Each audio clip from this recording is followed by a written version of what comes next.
Tonight's the night. Yeah, sure is. The 89th Annual Aquinas Mission Bouts Fight Night Alumni Edition. So you got guys in their early 20s all the way up to the early 60s. Here's the other thing, though. I mean, you're going to drive your family nuts if you continue it at this level for too long. Yeah, I've noticed that last 2 weeks. I mean, you are so dedicated to this thing, and I'm sure they're pretty understanding now, knowing you got a big fight tonight. But if you continue with this, I think it's going to get old for your kids and your wife pretty quick. Yeah, no, you're right about that. So, tonight, I'm going to have the opportunity to, really take everything in and look around and, realize, this is it. This is it. This was your moment. If it doesn't go the way you planned, is it easier to give it up or harder to give it up? Ooh, that's a good question. I don't know. I'll let you know. Okay. I'll let you know. It'll be the most laughs he's ever got. All right. Here we go. This is exciting. Well, good luck tonight, buddy. I'm going to see you. Yeah, I know, but we're wishing you well. Thank you. Yeah, we'll be there. Thank you so much.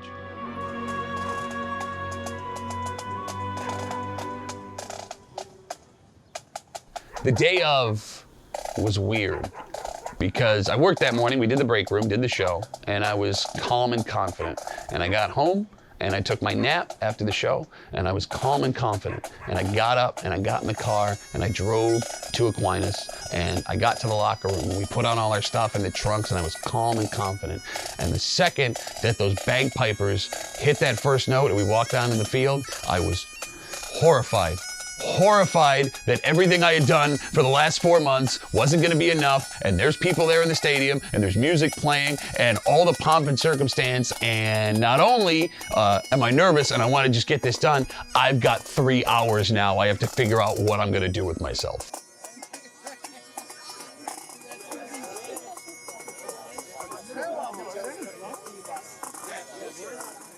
Yeah, man, that was the longest 3 hours of my life between walking into that stadium and when the fight started.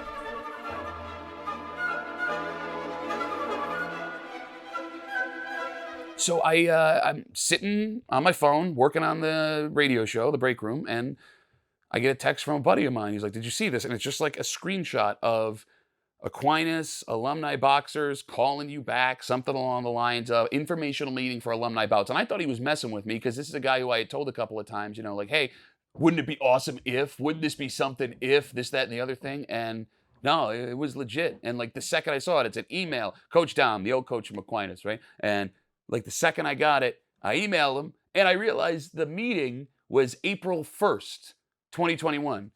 So it was only a couple days after. I'm already all excited. I'm like, oh, okay, this is it. They're going to bring us in, and it's going to be this elaborate April Fool's joke because who's going to let grown people between the ages of 25 and 50 go out and fight again? But no, they've had the mission bouts for 88 straight years.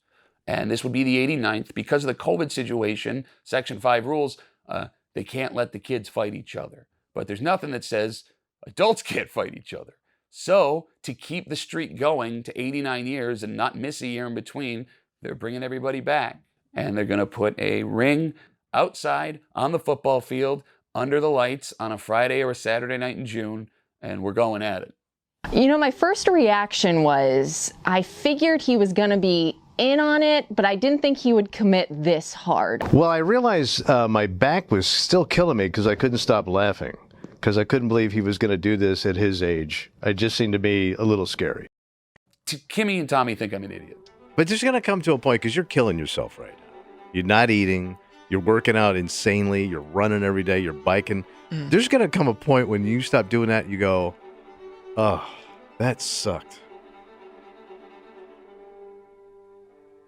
It's going to be something, man. I got to be honest with you. So I had thought that I was at an advantage. I wasn't sure what I was going to see walking into this meeting, but, you got guys that are high school all-stars that they're away from things for a while. I kind of expected to see a bunch of out-of-shape dudes thinking they could relive the dream. And I walked in, and nobody was out of shape. Nobody was out of shape. And it turns out, a quarter of the room has been participating in boxing the entire time they've been out of Aquinas. So it went from really confident to horrified pretty quickly. But no, in all reality, they're right. I'm 34 years old, and I'm going to climb into a ring for the first time since I was 17. 4 years at Aquinas, and boxed every year. And it was like the greatest thing that ever happened to me. Like I hold a very special place in my heart with that whole program. And the way that it ended was unsettling, which I think is what is making this so much sweeter right now. This is a scene that has played out for the past 80 years at Aquinas, the Mission Bouts. My senior year, I had boxed for 4 years. Like, this is my moment now, right? Like 1,000 people and all your classmates and your friends and your family come out and they watch you fight. It's the greatest thing that any teenage kid can be a part of. I'm ready to go. I'm fighting one of my good buddies at the Mission Bouts that Friday night. And the night before the Mission Bouts, this guy's grandmother passed away, and she lived in Philadelphia. And there was no one in my weight class that had my experience that could fight me. So trying to be tough, hold together, go, all right. And I walked down the hallway into the stairwell where no one could see me, and I bawled my eyes out for like 30 straight. I couldn't believe it. Like, it was one of the most devastating moments in my 17-year-old life. Like, I wanted it so bad. I had worked so hard, and like, just in that moment, it had been sad. So, the kid who lost his grandmother, that's really, really bad. But, selfish 17-year-old me, and like, in all sincerity, to this day, I'm 34 years old now. Probably once every 3 or 4 months, I'll have the same reoccurring dream where I'm 17 again. It's that night. I'm sitting in the stands, and one of the folks that works for Aquinas runs up to me and goes, "We got someone, you're going to fight." And they bring me in the dressing room, and they gear me up, and they warm me up, and I walk out, my ring song's playing, it's awesome, and right before I walk into the ring, I wake up. It happens every single time. So I'm hoping that this experience keeps me from having that dream ever again, because it's not fun to wake up from. It's obviously something that he's loved for a long time. He did it in high school, and it's one of those things that I have kind of a similar love with ballroom dancing. Like, you did it when you were young, and you kind of lose it for a while in your adult life. Things get busy, but it's something that you always return to because you love it so much, so I get that. It's funny, I don't think my wife fully comprehends what she's gonna see, because she's all about it. I think she has like these weird kind of, I don't know if fantasies are the word, but right, like her husband, she's gonna be dressed like, the Russian's wife from Rocky IV. Like, she'll have like, some giant mink coat on. Okay, this is what I'm looking forward to. There's this whole glamour behind boxing matches that I've actually, I've just seen it in movies. I've actually never been a part of it. Like, I'm gonna get hit in the face a lot. It's kind of part of this thing. I want to wear heels again. I want to get dressed up. I want to support my husband. I want to cheer. I want to wear makeup, even if it's under a mask. I'm looking forward to the whole glamour of boxing, if that's a thing. My daughters are funny. I have a 10-year-old, Stella. She's very competitive. She plays hockey. She's all about this. She's super excited. She can't wait to go. She wants to go to the gym, rock boxing with me and watch me and then go train herself. He's excited, but people who are excited normally they get too excited. They go, "Oh, this is easy. I'll go middle level. I won't go 100%," and then they get bloodied up. My 8-year-old, on the other hand, Claire, she's very sensitive. She's a ballroom dancer. She's more of an artist, and she is horrified. And I don't really want to see my dad get punched. She realized a couple of weeks ago, what was happening. And we were sitting at the dinner table, and she asked, "Daddy, are you going to get punched in the face?" And I told her, yeah. And she goes, "Is it possible that you can get bloody?" And I told her, "Yeah, I've actually, being honest, broken my nose a couple of times." And she started to cry. Maybe if he breaks his jaw or something, he'll probably break his nose again. And I didn't see that coming. And that's a tough one to navigate, because I'm not going to do this, but I don't want my daughter to feel like her daddy's going to get hurt. So we're just going to kind of see what happens, I guess. I think he can do it, but I'm just scared if he can't do it. You'll probably faint. All the blood, all the broken bones.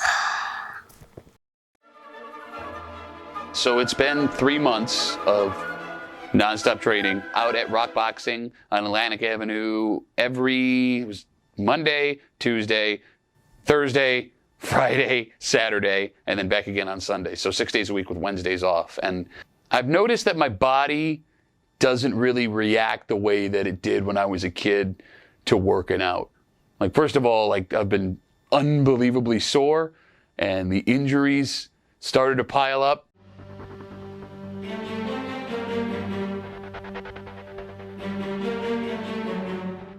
When we first got in the ring and started sparring again, Joe hit me with a body shot that put me out of commission for like 2 weeks. I couldn't get in there and spar for like 2 weeks. And as soon as I got over that, I was lifting 2 weeks ago, 2 weeks before the fight, literally 2 weeks to the day before the fight. I pulled a muscle in my back really, really bad, to the point where I couldn't move after it was done, and I thought it was over. Like, I was ready to start tearing up in this gym, staring in the mirror. Had to get help getting out of there, so my wife has been rehabbing me ever since then, and it looks like it's good. We're going to be good to go. But, like, it was just, 4 months of training nonstop. Felt like a piece of iron. Everything was golden, ready to roll. And 2 weeks before the fight, I had to sit for 3 whole days, and I could feel myself getting out of shape. Like, I was looking in the mirror at myself, like, oh, there's fat that wasn't there before, and the muscles going away over here. He comes and eats a banana. The kid's 6'3". He eats a banana. The other day, he had one of these, like, gummy bears thing. I could follow it down his esophagus. I mean, the kid's got to eat. So I don't know. Like, I think he's going to be too thin for the fight. I think he's going to be tired. And, you got to bulk up a little bit. The guy goes to the gym after work every day. Every day. He doesn't skip a beat. Sometimes it's like I have to run around and catch him before he leaves because he forgot to do something because he's so anxious to get to the gym. So I'm really shocked by the commitment we've seen out of Pat. Tommy and I have both noticed his tank tops coming out again. And this time, like, he's feeling more and more confident. We've noticed in the way he dresses. Like, for instance, he started wearing his workout clothes to work. Before, like, he would wear it under what his normal dress and then slowly, like, derobe throughout the show. Now it's just, he just wears it straight to work. So maybe we're not asking him enough about it. Like, he wants us to ask him more about his journey, I think. So we're 4 days to go before the actual fight, and I am nothing but a ball of anxiety because it got real yesterday. Yesterday we all got together. We had our final workout as a team, and then we went over to Aquinas to get the gym out of storage and move it over towards the field. And there was a point where I was standing out in the football stadium, looking out over the field. The lights are there, and they're describing how they're going to set everything up. And it's like, okay, I'm going to get in the ring with a 22-year-old kid, and we're going to go, and everybody's going to watch, and it's going to be 90 degrees outside. And every minute that you spent in the gym over the last 4 months comes down to this moment. By the way, your wife, who believes in you more than she should, and your kids, who, I mean, every 8 and 10-year-old kid thinks their dad's the toughest person on the planet. They're going to watch and see if their dad's the toughest person on the planet. Like, I had that realization the other day. Like, everybody thinks their dad is super cool and a Superman, but rarely do you get to watch your dad get in a fist fight. And that's what's going to happen. Like, my kids could be scarred for this for life because their big tough dad isn't as big and as tough as they thought he was. But I know this. With all the anxiety, waiting around all week, waiting around all night to get to my actual fight, like, the second I step in the ring, everything is going to be fine. Like, I just need to get in the ring. When I'm in the ring, I'm good, because now it's just do what you've been doing the last 4 months.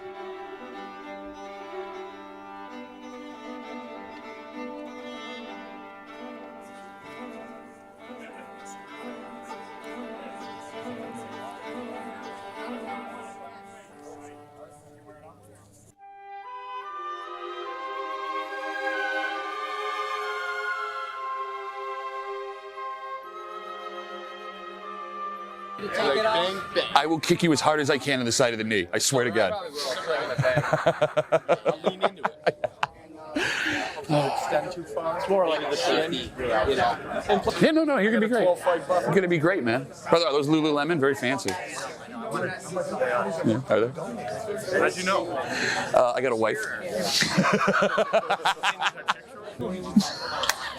He's gonna be alone. Alone in a room. You go for it. Oh, wow, they did I didn't know you were a famous guy. Who's a famous guy? Who's a famous guy? I just found that out. We've only been hanging out for 4 months. Dude, I know, it's cool. I made him do like 90 rounds with the kids on Wednesday, like no rest. I was like, you're out, you're in. And there's, that one kid was coming after me hard. No, I remember starting to be like, all right, and then here come these big kids 3 or 4 years older than me. Bang! Oh, that hurts way more than I thought it was going to. Are you recording this? What is this? Yeah, it's a mic. We're doing a whole thing. Wait, did you hear that? You're good. Don't worry about it. Yeah, yeah. No, they're not gonna. Yeah, we're good. Was that you telling me that? I was confirming. It was a lot of pacing. Because, like, here's the thing. You know, there were a lot of really kind people that came out to watch the fight. I don't know why. I think they expected something more exciting than they actually got. Like, I was telling people, like, that wanted to come, like, you don't understand. I'm 35 years old. This is not going to be like Tyson Holyfield in there, right? Like, okay, but whatever. They came, very sweet of them.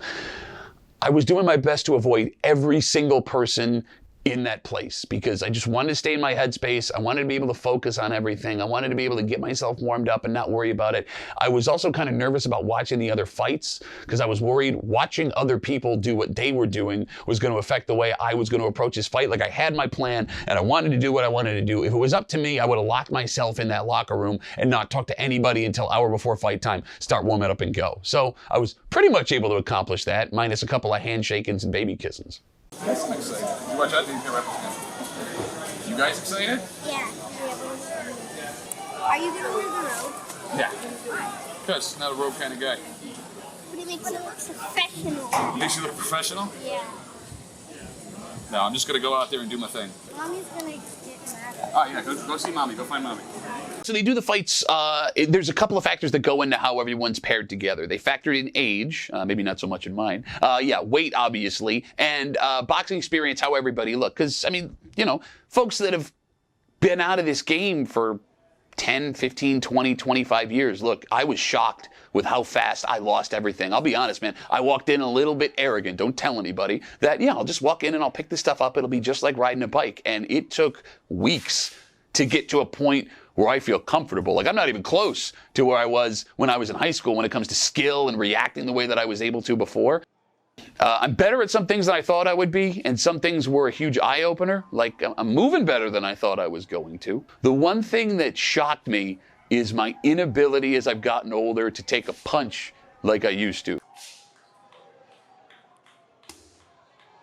The guy that I'm fighting, his name is Mike. He is 22 years old. I'm 35 years old, so I'm giving up 13 years. Not only that, Mike has been consistently fighting since he graduated high school. He works at the gym, the boxing gym, Rock Boxing, as a trainer, and he's the first, I believe, person to fight in the Mission Bouts from middle school, because they opened up the middle school a couple of years ago, all the way through high school. So I think, like, between that and after graduating, they brought him back to fight some kids who needed help. I think he's fought in 8 Mission Bouts. So he might be the most decorated, experienced fighter in Aquinas boxing program history. So why would I not get in the ring with that guy and fight him? In the McGinneys on the River Blue corner from the class of 2017, Mike Robertson. Mike Robertson, good fighter, Mike Robertson. Mike just graduated 3 weeks ago from college. From the class of 2004, Pat Duffy. Pat Duffy. I know Duffy's got a big following. He's he's the host of the Breakroom on 96.5 WCMF. All right, brother, let's do this. Let's do this. Do it.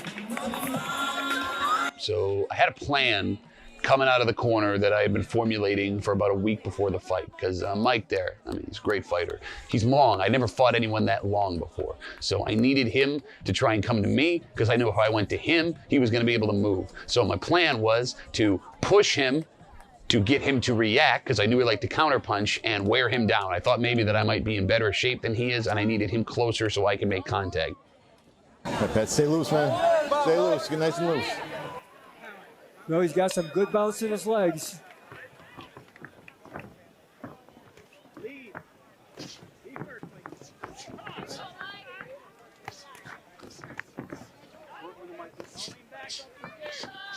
after a couple of, I'd say 45 seconds in the first, we were feeling each other out.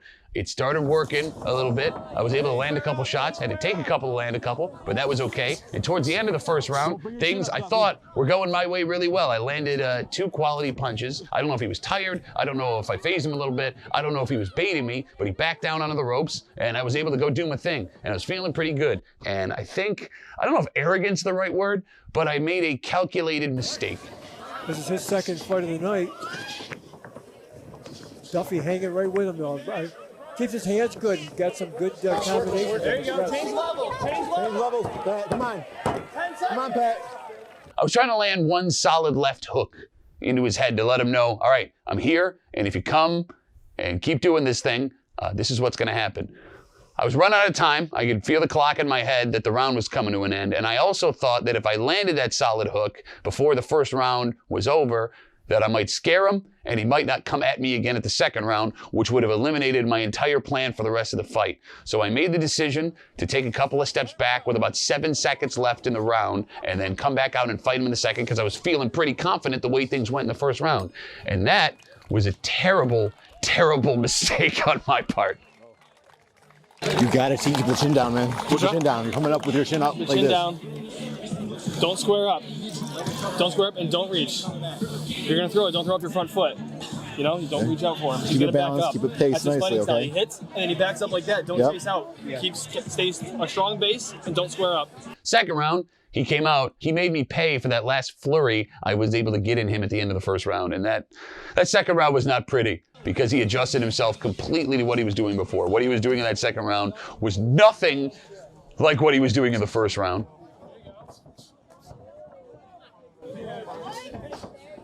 There you go. Duffy looking for his opening, and Robertson looking to parry them blows. Whoa, good right hand there by Robertson. Woke Pat up for a little bit. Pat using that jab, though, sticking that jab out there. I only had one plan up until that point, so there was no real adjusting, so all I was doing was coming forward to try and get to him. And every step I was taking forward, he was hitting me in angles that he hadn't been hitting me in the first round with. And I'll be honest, man, that second round especially, I took some shots that I don't know how I stayed on my feet. And they're both pretty good at keeping their distance, you know, until they get tapped. Then they open up a little bit.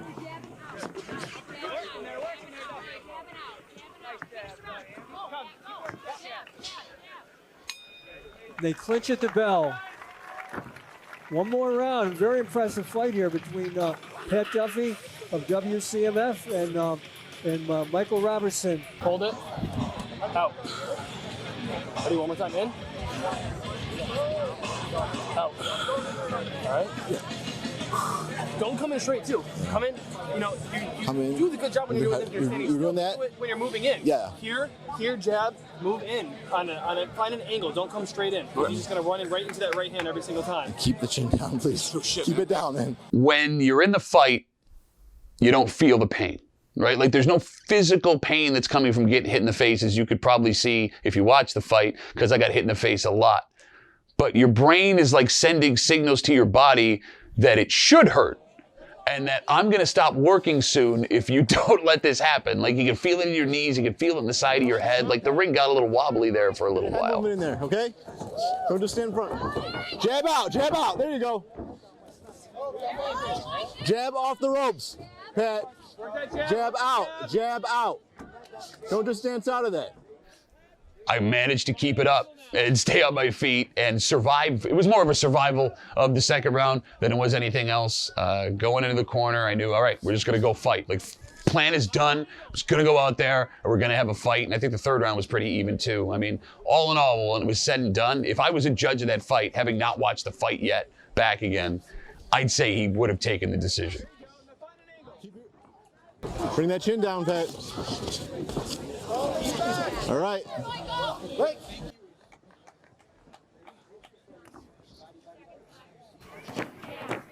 Ten seconds. Let's go, Pat. Let's go. Come on, Duffy. Let's go. Let's go. Change levels. They're letting it go at the bell. They're giving it all. And there's the bell, ending this terrific fight and a terrific night. There you go. Good job, man. Good job. You look entertaining at Good least? job. It was good. Very good. That round was good. That was the best I've seen you fight. Yeah, I mean, you know, look, I think as we all get older, we start to realize what comes around again and what doesn't. And I mean, look, this is 4 months worth of work and preparation and getting to know the guys again and getting to see Coach Dom again. I mean, you know, minus, of course, my marriage and the kids being born. Like, I think this might have been like one of the greatest experiences of my life. And I understand that I'm probably not ever going to have an experience like that ever again. And, you know, bringing up, standing on the edge of that turnbuckle on the edge of the ring there, like, I know this might be sad with all, the way everything ended was pretty good, but like, I couldn't help but think, like, is this going to be the peak moment for the rest of my life? Like, I wanted to make sure, like, if this is it, if this is the greatest thing personally that happens to me ever again for the rest of my life, that I took the extra second to just soak it in and look around. Because, I mean, come on. How many times am I going to get to tape up the shirt on my shoulders and get punched in the face in front of 1,000 people again?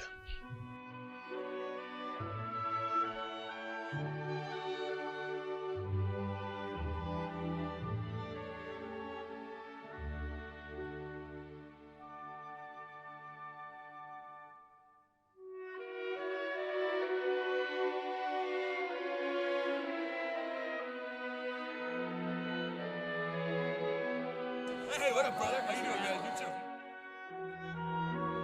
too. It took me a second to comprehend the gravity of that moment because, you know, it's a really weird scene, right? Like, this is one of the most intense things I've ever done in my life. Like, I'm in front of these people, I'm getting punched in the face, I'm trying to fight back, I got guys in my ear, in my corner telling me what I'm supposed to be doing, right? Like, you're concentrating, focusing. All of a sudden, in a flash, 4 months, boom, it's over. Your adrenaline's still cranking, and all of a sudden I gotta go back to being husband and dad all over again. Like, after, it was when my girls put their arms around me and put the medal around my neck, and it was like, okay, like, I don't know, you know, as a dad, you don't get to see pride in your kids' faces a whole bunch, right? Like, you're a goofy dad, you break things, you can't fix things, you're embarrassing. And it was really nice to see that in my girls' eyes. Like, I could tell that they were legitimately proud of me. And my wife was legitimately proud of me. So much so that despite the fact that I was the sweatiest I've been in a very long time, she still hugged me in that dress that I know she really, really loves. Whether or not I do it again right now, I don't know. I mean, look, if I'm being honest with you, if they presented it to me again tomorrow, I'd do it. Like, the experience was amazing. It's a lot of work, but it was so much fun. I guess the thing that would make me hesitant is going back to the, you know, my wife and my kids. Like, they sacrificed a whole bunch for the last 4 months. The last month of it especially, we weren't able to go do anything. We weren't able to eat anything fun, right? Like, I was working out every day, sometimes twice a day, Saturdays and Sundays. Like, I started to feel bad when it started wrapping up to an end. Like, you know, I wasn't spending the time with my girls that I should have been spending the last couple of weeks, and they weren't able to go do the things that they deserve to do at that age. So if I were to do it again, I would have to take a different approach, but taking that different approach may not keep me in the shape that I need to be in to get it done. For the experience, I would do it again, selfishly. But I think I definitely have to sit down and talk to the family and see what they'd say. But I don't know. Right now, I don't know. Like, you've put in so much work to get to this point, and then it's Amazing. just, and I mean, this was the reason you were doing that. So I was wondering, like, after it's all over, no matter how it ends up, is this going to be something that you continue to do? Because it seems like you've really made it a part of your life. So I can't imagine it's going to be that easy to give up on. Get her in the liver! As hard as you can! Get him! It's so weird how the human brain works, man. Like, Saturday morning, I woke up and everything hurt, right? Like, that was the quintessential moment of, you're 35 years old now, man, and this 22-year-old kid just ran you for 3 rounds on Friday night. Yet by 3 o'clock, even though everything hurt, I had been working out and training so consistently, I didn't know what to do with myself. And then Sunday, I was gonna go back to the gym, and my wife had to tell me, like, no, you gotta relax for 1 more day. So 2 days after, I was back at rock boxing, and I've been going every day since. Not only because it's fun and it's a blast, and I'm, you know, trying to stay in somewhat good shape, but I don't really know what else to do with myself right now.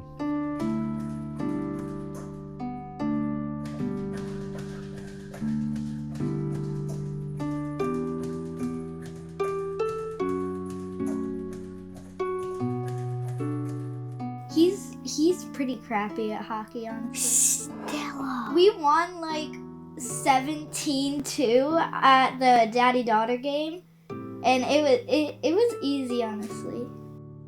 And sometimes we play baseball in the backyard. He's very good at catching.